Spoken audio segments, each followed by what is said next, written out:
네, 김영삼 7, 김대중 6, 노무현 5, 이명박 4, 박근혜 3, 문재인 2, 네. 윤석열 1. 이게 네. 뭘까요? 경제 성장률이에요. 사람들이 이렇게 생각했어요. 미국은 왜 계속 잘 되지? 그러니까요. 결정적으로 가장 큰 요인은 대표님들 창업가들 많이 만나봤지? 저 많이 만나봤죠? 대박 사건. 그런 사람들을 500명 넘게 투자해준 투자자를 지금 만나놨다니까.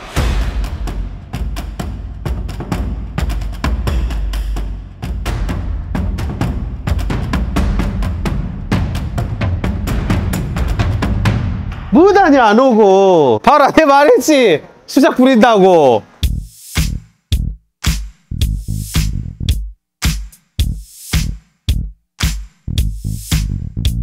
대표님 시간내주셔서 감사해요. 지금 더 바빠지셨어요. 그러니까 원래 제가 소프트웨어 사업 했었잖아요. 네. 소프트웨어 사업 할 때보다 엑셀러레이터로서 투자를 병행하다 보니까 정말 일이 많아졌어요. 지금은 사실은 엑셀러레이터 투자 보유기 전체 일정의 한 90%. 와, 진짜 나 이제 부담스러워. 대표님 너무 이제 커져갖고. 그때 제가 만날 때 12년도 그때 그쯤이었거든요. 근데 대표님이 그때도 거래액이 4조인가 막 그랬죠. 그때 저희가 전체 회사 거래액이 4조고 저희 수수료를 되게 조금밖에 안 받잖아요. 조금 받는 수수료만 200억이 넘었으니까.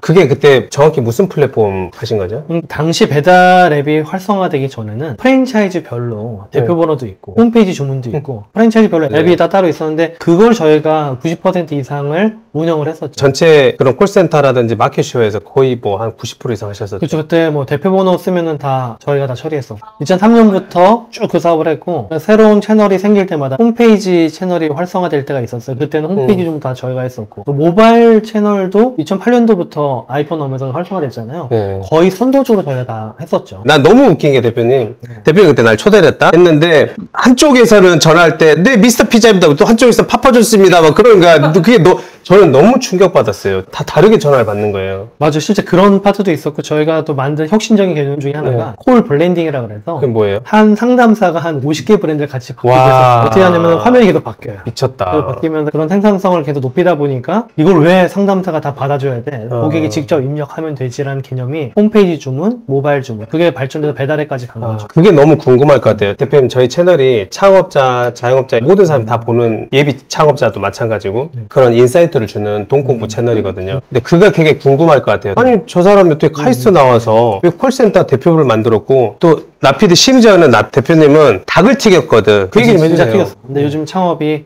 스타트업 창업이 제일 핫한 키워드고 제가 늘 이야기하는 게 경험치가 가장 많은 분야에서 문제를 정리해라. 뭐예요? 제가 대학교 1학년 때 피자집에서 알바를 했어요. 그리고 그 후에 피자를 좋아해서 매주 피자를 시켜 먹었어요. 그리고 피자를 매주 시켜 먹었던 경험으로 당시 피자집에 전화해가지고 주문을 해야 됐잖아요. 그 주문을 묶어보자. 주문을 묶어보자. 이것에 대한 문제 정의는 경험에서 나온 거예요. 아까 치킨집도 얘기했었잖아요. 그러니까 실제 이제 피자 시장을 우리가 처음 재패했었어요. 이제 시장을 넓혀야 되잖아요. 그래서 보통 우리 시장을 확장을 할 때는 전문 용어로 수평적 확장, 수직적 확장 이 두 가지 얘기하는데 수직적 확장은 뭐냐면은 내가 가지고 있는 기술을 그대로 뭐 해외에 판다. 이걸 수직적 확장이라고 표현할 수 있고 수평적 확장은 약간 비슷한 시장을 찾아서 다시 타겟팅한다. 이게 수평적 재밌다. 확장이에요. 저는 피자 시장을 재패했기 때문에 치킨 시장으로 수평적 확장을 해야만 했어요. 왜냐면 당시 2007년 기준으로 보면은 피자 시장이 약 1.5조, 치킨이 4조였어요. 치킨 시장에 대해서는 제가 치킨집 알바도 한 적이 없고 그리고 치킨도 좋아하지도 않았어요. 그럴 때는 보통 이 전문 용어를 보통 우리 STP라는 얘기를 하잖아요. 시장을 세그멘테이션하고 타겟팅하고 포지셔닝 전략을 세워야 되는데 새로운 타겟팅이 치킨이었고 실제 거기에 포지셔닝 전략을 세우기 위해서는 이 시장에 대한 경험치를 극대화해야 되는 거예요. 제가 경험치를 좀 높여야 되겠다라는 생각으로 집 앞에 치킨집을 차렸어요. 그래서 그 경험이 부족하니까. 네, 6개월 동안 치킨집에서 닭 튀기고 배달하고 전단지 붙이고 하면서 대단하다. 치킨집에 최적화된 솔루션을 만들어서 와. 그 후에 우리가 그 시장을 다 먹은 거예요. 그래서 결론은 창업을 하려면은 내가 창업하는 분야의 경험치를 극대화시켜서 그 경험치에 인기치를 넣으면은 문제를 정의할 수 있는 인사이트가 생겨요. 재밌다. 그게 창업의 시작이다. 너무 재밌는데요? 기대된다. 나피디. 일단 배고프지? 요 얘기를 더 깊이 있게 들으려면 일단 먹어야 돼. 먹어야 또 뇌가 돌아간단 말이야. 여러분들도 빨리 맥주 하나 들고 빨리 오세요. 제가 시켜도 될까요? 아는 대표인데 진짜 잘한대요, 장사. 벌써 이제 거의 이제 100개 다 돼 가거든요. 전하정 대표님 출연한 기념으로 대표가 이벤트를 쌌대. 원래 이런 데 오면 점주님들을 브랜드들 가맹비를 원래 받잖아. 공짜로 무료로 가맹비 1,000만 원 무료 면제. 여기 수작은 믿을만한 브랜드입니다, 여러분. 많이 문의해주세요. 네, 광고는 아닙니다. 제 아는 동생을 도와주는 거예요, 여러분. 아니, 안주가 맛있다고 수작이 소문났더라고요. 수작이 좋은 게 유행을 안 타요, 여기가. 그래서 브랜드들이 지금 벌써 오래됐는데도 회점률이 현저히 줄더라고요.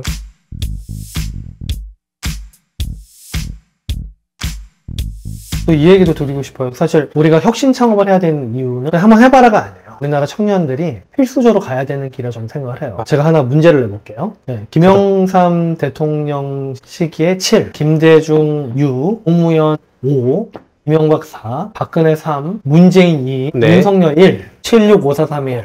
점점 줄어들어서 기분이 좋지가 않아, 지금. 이게 뭘까요? 지금 1이고, 김대중 대통령 시절에 6이고, 그전엔 또 7이었고, 뭘까요? 정확하게 대통령이 바뀔 때마다 1씩 줄어들어요. 이런 질문 처음 받았어요. 뭘까요? 이건 알아야 돼요. 창업자들, 청년들이 다 알아야 돼요. 감이 안 와요. 뭐예요? 이게 뭐냐면은 경제 성장률이에요. 아하. 경제 성장률이 소름. 정권이 바뀔 때마다 1씩 떨어져요. 그러면 그 다음 정권의 우리나라 경제 성장률은 제로예요. 그 다음 정권은 마이너스. 마이너스예요? 보통 큰 일이 아니에요. 우리 후대에 살아갈 청년들, 우리의 자식들은 마이너스 경제 성장률의 나라에서 또 인구 절벽 시대잖아요. 그러니까 사실 그런 나라에서 어렵게 살아갈 가능성이 높아요. 그러면 제가 또 하나 다른 선진국 사례를 좀 말씀드릴게요. 2020년에 네. 미국의 총 GDP를 100이라고 하면은 당시 영국을 포함한 유럽 전체가 82였어요. 일본이 그때 잘 나갔어요. 일본이 그때 50이었어요. 근데 2020년이 지나고 그걸 다시 한번 비교를 해본 거예요. 미국을 똑같이 100으로 하고 유럽을 봤더니 유럽이 60이 된 거예요. 그리고 일본은 20이 됐어요. 아이고야. 이게 왜 이런 현상이 일어나냐면은 사람들이 이렇게 생각했어요. 미국은 왜 계속 잘 되지? 그러니까요. 어떤 중심 통화 역할을 해서 또 뭐 석유 거래도 다 달러로만 해야 되고 이런 면은 제가 보기에 10% 이하고요. 결정적으로 가장 큰 요인은 혁신 창업에 계속 성공해서 그랬어요. 아하. 보세요. EU나 일본이나 보면은 그때 그 기업이 지금도 그 기업이에요. 경제를 끌어가는 기업들. 그러네. 일본 지금도 토요타, 소니 그러니까. 있잖아요. 우리나라도 비슷해요. 미국은 세대 교체가 계속 일어나. 미국은 2000년만 하더라도 뭐 구글 막 이렇게 얘기를 했었단 말이에요. 근데 지금은 오픈 AI가 나왔잖아요. 그리고 테슬라도 나왔잖아요. 엔비디아는 좀 그때 있었지만 나름대로 계속 혁신에 성공해서 지금은 대표적인 또 회사로 올라왔잖아요. 미국은 세대 교체가 계속 일어납니다. 근데 이 세대 교체의 시작이 혁신 창업이에요. 우리나라가 지금 마이너스 경제 성장률을 앞두고 있어요. 근데 이 마이너스 성장률을 턴오버 시켜야 되잖아요. 이걸 대기업이 할 수 있을까요? 못할 것 같아. 대기업이 만만치 않아요. 만만치 않아요. 그렇기 때문에 혁신 창업 모델을 따라가야 돼요. 작년 2월에 한국엑설터 협회장으로 취임했고, 그래서 지금 현재 300개 가까이 회원사를 두고 초기 투자 엑설터 협회장으로서 업계 전반 이게 보면은 저희 창업기획자라고도 하거든요. 창업기획자 엑셀러이터들이 매년 1조 가까운 투자를 계속 해나가고 있어요. 이전에 투자 받지 않았던 기업들이 투자를 계속 해나가고 있는데 저희가 이걸 왜 하냐면 저희가 투자한 기업의 5%만 일부가 유니콘이 되고 일부가 상장을 해서 여기서 혁신 창업이 일어나면은 지금 우리나라가 총 GDP가 2,000조 수준이에요. 근데 여기서 1,000조를 혁신 창업으로 만들어내면은 인구가 줄지만 이 마이너스에서 플러스로 턴오버 시킬 수 있다는 거예요. 그래서 많은 분들이 정말 저는 이 개인의 부를 위해서도 할 수 있겠지만은 대한민국을 위해서라도 가야만 하는 길이다 이렇게 설명드리고 싶어요. 라피드 내가 나와달라고 부탁하니까 바쁜데도 나와주셨는데 사실은 이 작금의 현실을 지금 알려주시려고 나온 거구나. 우리 먹고 살기 바쁘잖아요. 근데 대표님은 업의 본질 특성상 거시적인 걸 다 보잖아요. 그러니까 지금 위기고 깝깝하다는 걸 알고 있구나. 그러니까 경제 성장률이 지금 1%대라는 건 잘 몰라요. 몰라. 근데 그게 5년에 한 번씩 1%씩 떨어진다는 것도 잘 모릅니다. 근데 지금 턴오버가 시키지 않으면은 큰일 납니다. 실제로 대표님 지금 총 몇 개 정도 투자해 주셨죠? 저희가 한 500개 기업에 투자했죠. 500개 기업에 한 700억 원 이상 투자를 했죠. 그러면 제일 궁금한 게 숫자조 성공한 브랜드 뭐뭐 있어요? 너무 많아서. 근데 오늘 여기 수작에 왔잖아요. 외식 관련된 곳만 몇 개 설명드리면 쿠켓 이런 데가 저희 대표적인 이쪽 포트폴리오. 쿠켓 엄청 제가 좋아하는 또 대표죠. 쿠켓 이문주 대표는 그 고려대 3학년 학생일 때 제가 투자했어요. 그래서 회사를 GS 리테일에 1,500억에 넣었어요. 이문주 대표도 한 번에 성공한 건 아니에요. 사실 이런 외식, 푸드, 미디어 커머스의 창시자라고도 이야기하는데 영상을 보면 먹고 싶은데 이거를 미디어 커머스로 만드는 많은 사람들이 상상은 할 수 있는데 실행하는 게 중요해요. 티오더도 사실 처음에 티오더가 이 사람들이 많이 쓸까? 그랬었는데 많이 쓰잖아요. 이런 레스토랑 서빙 로봇도 많이 봤죠. 그것 중에 우리나라 서빙 로봇 중에 되게 잘하는 업체가 RGT라고 있어요. RGT 같은 경우에도 처음에 시제품 만들기 전에 찾아왔어요. 그때 그래서 저는 시제품이 없는데 투자를 해도 될까? 굉장히 힘든 의사결정이었지만은 투자를 하고 나서 시제품이 나왔어요. 아웃풋이 없는데 어떻게 투자를 해줘요? 이해 안 가요. 사람 보고 투자를 해요. 이야, 대단하다. 그냥 그 대표를 믿는 거야. 정우정 대표를 그냥 믿고 이야. 투자한 거예요. 외식 푸드테크만 하더라도 어마어마한 사례들이 많아요. 뭐 이런 경우도 있어요. 대체육. 식물성 대체육을 만들겠다. 처음에 먹었는데 맛이 이렇게 썩 좋지 않아요. 얼굴이 별로 안 좋았어. 네. 얼굴이 안 좋아, 네. 지금. 근데 이제 이게 괜찮을까 이렇게 했더니 네. 정말 R&D를 해가지고 거의 뭐 돈가스 맛을 구현을 해낸 거예요. 갈아 넣었구나. 자기 투자했죠. 거기도 GS 리테일이 200억 밸류로 저희 투자가 투자했어요. 우와. 거기도 저희 투자한 밸류 대비 거의 10배. 그래서 정말 혁신 창업은 내가 볼 땐 트리거예요. 네. 많은 사람들이 상상을 해요. 상상을 하는데 시행을 못해요. 이게 될까? 항상. 근데 되게 하는 여러 방법이 있어요.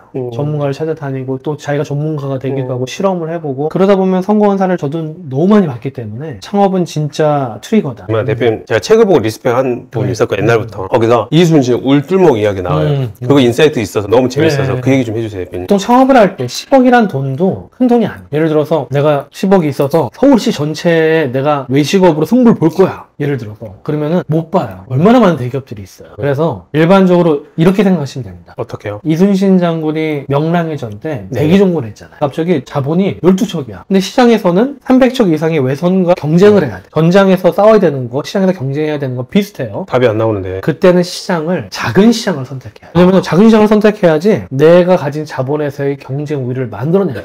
그래서 이순신 장군도 작은 전장 선택해. 우리가 쟤네랑 어떻게 싸우겠어. 그 뭐 넓은 시장에서 하객진들을 할 수도 없고. 그래서 선택한 게 울돌목이에요. 아하. 배 12척 정도가 간신히 나열할 수 있는 그런 울돌목을 선택을 했고, 그러다 보니까 여기서 경쟁 우위를 또 만들어야 되잖아요. 전선이 좁고 경쟁 우위가 없으면 무조건 지니까. 첫 번째 경쟁 우위가 우리는 화포를 실을 수 있고 포격을 할 수 있다. 저들은 소총이니까 사거리가 짧다. 밀물이니까 하다가 줄 서서 들어오게 된 거예요. 그래서 줄 서서 들어오는 왜군을 특정 거리에서 계속 이제 화포로 제압을 한 거죠. 제압을 하다 보니 한 8, 7시간을 그냥 아무리 300척이 넘어도 12척한테 일방적으로 화포를 맞으면 어떻게 됐겠어요. 많이 이제 피해를 입었는데, 근데 우리나라 또 경쟁 우위 두 번째 뭐냐면은 배가 컸어요. 등치가 더 컸어요. 썰물로 바뀌는 거예요. 그러니까 네. 이제 썰물로 바뀌니까 나중에 쓸려 나갈 거 아니에요. 네. 그때 들이박아. 그래서 들이받아서 100척 가까운 배를 재밌다, 실무로 재밌다. 시켜서 이겼잖아요. 스타트업도 똑같아요. 내가 자본이 작으면 작은 시장을 선택을 해야 돼요. 작은 시장에서는 내가 분명히 유리한 점들이 나와요. 이렇게 또 비유를 제가 많이 하거든요. 제가 혼자 걸어가고 있는데 조폭을 20명 만났어. 거기 막 20명이 나를 막 때리려고 들면 어떻게 싸워야 되겠어? 일단 골목으로 이동을 해야 돼요. 나 혼자